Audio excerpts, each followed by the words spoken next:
Sulat ni Apostol San Pablo kay Timoteo. Pinakamamahal, malaki ang pag-asa kong magkikita tayo sa lalong madaling panahon. Gayon may sinulat ko rin ang mga tagubiling ito upang hindi man ako makarating agad ay malaman mo rin ang dapat ugaliin sa sambahayan ng buhay na Diyos, sa simbahan na siyang haligi at saligan ng katotohanan. Napakahiwaga ng mga katotohanan ng ating relihiyon. Siya'y nahayag ng maging tao at pinatotohanan ng Espiritu, nakita ng mga anghel, pinangaral sa sanlibutan, pinaniwalaan ng lahat at sa langit ay tinanggap. Ang salita ng Diyos. Gaway napakadakila ng Panginoong lumikha. Buong puso siyang pasasalamatan aking pupurihin sa gitna ng bayan, kasama ng mga lingkod na hinirang. Napakadakila ang gawa ng Diyos, pinananabik ka ng lahat ng lingkod.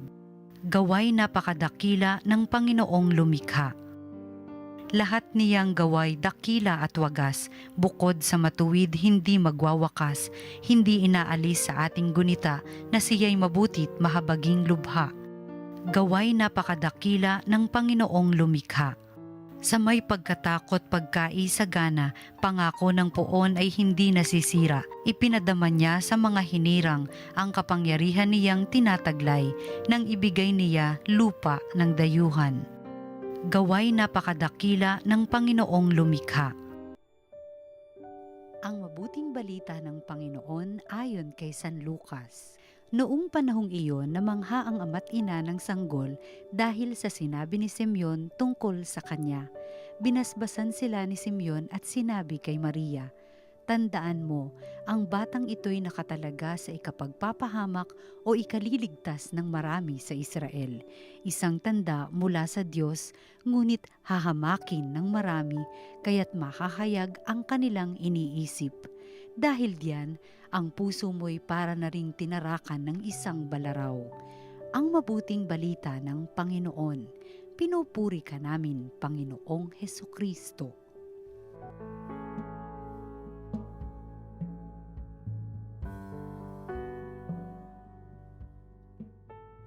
Ngayon po ay pinagdiriwang natin ng kapistahan ni Maria na nagdadalamhati. Sa Ingles po ay Our Lady of Sorrows. Hindi ko naman po sinasabing ako'y Filipino language expert, pero alam ninyo, napapaisip lang ako na ang salitang dalamhati, hindi kaya ito nagsimula sa salitang dala at hati, no? Naisip ko lang naman, pag nilayan natin, na kapag sinabing dalamhati, ito ay pakikihati sa daladala. At ang daladala ay kadalasan na mga mabibigat sa buhay.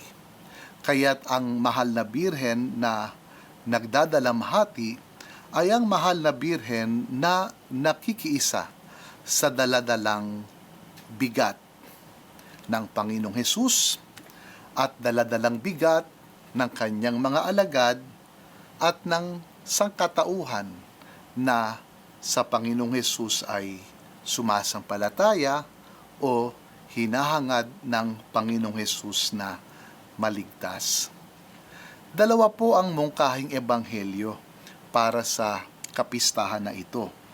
Yung isa po ay mula sa ebanghelyo ni San Lucas, na kung saan si Simeon ay matandang naglilingkod sa Panginoon. Sinabi niya na ang puso ni Maria ay masasaktan, na para bagang ito'y tutusukan ng balaraw o espada.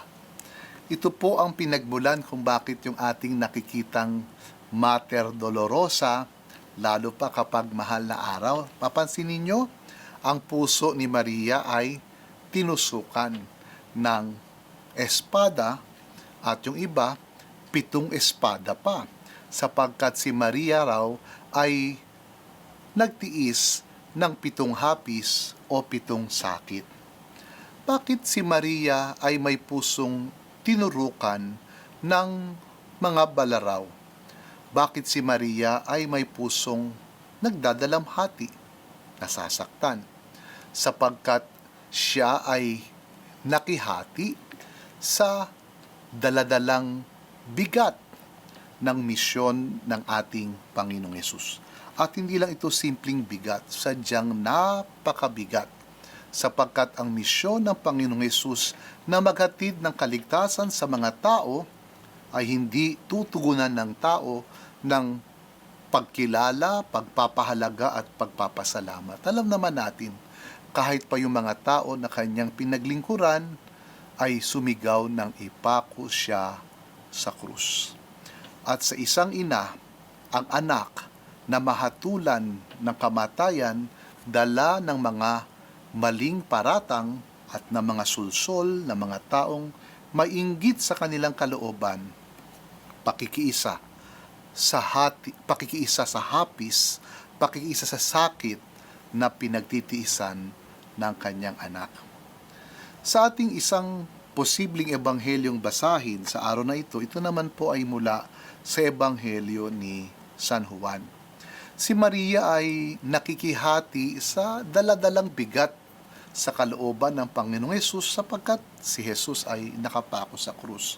Mayroon pa bang bibigat sa isang ina na makitang anak hindi lang nag-aagaw buhay, kundi nag-aagaw buhay dahil hinatulan ng kamatayan, ipinako sa krus, hirap at nasasaktan. Ngunit si Maria ay nakikihati din sa daladalang bigat ni Jesus, hindi lang dahil si Jesus ay nahihirapan sa kanyang pagkapako sa krus, kundi sa pagkakita kay Juan na kanyang apostoles na andon ang bigat sa puso ni Jesus na ang kanyang mga apostoles ay kanyang maiiwan. Kaya't inihabilin ni Jesus kay Maria ang kanyang mga apostoles, si Juan ang kumakatawan. Sabi nila, Ginang, nariyan ang iyong anak. At sabi kay Juan, narito ang iyong ina. So ito ang kahulugan ng pagdadalamhati ni Maria. Siya ay nakikihati sa daladala na bigat ng kanyang anak na si Jesus para sa kaligtasan ng lahat, dala ng kanyang pagkakapako sa krus at para din sa kanyang mga alagad, sa mga alagad ni Jesus na kanyang maiiwan. At ang ating Panginoon ay tuloy-tuloy sa pagsasakripisyo para sa ating mga kasalanan na kahit sa ating panahon ngayon ay tuloy-tuloy nating nagagawa.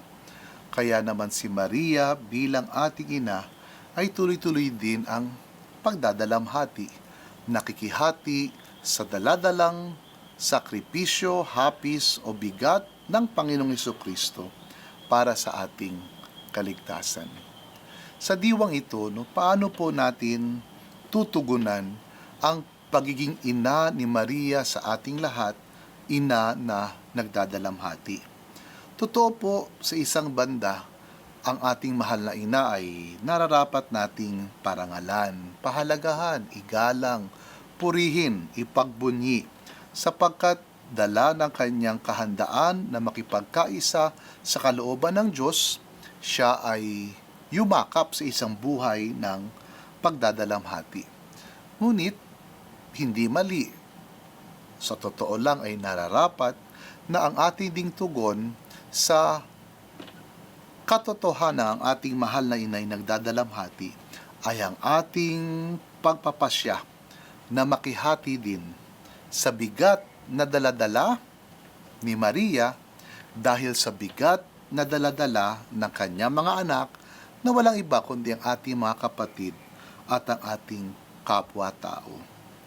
Ang pagdadalamhati o pakikihati sa daladala ay tunay pong nakapagliligtas.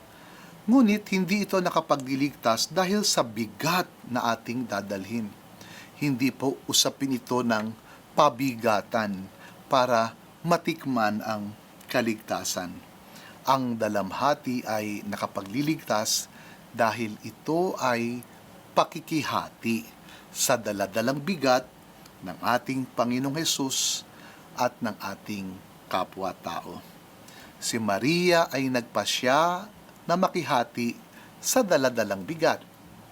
Hindi po magiging iba ang ating pagtugon sa mga pangangailangan ng ating kapwa-tao dito sa mundo. At pagpalain po kayong lahat muli ng ating Panginoong Diyos, Ama at Anak at Espiritu Santo. Amen.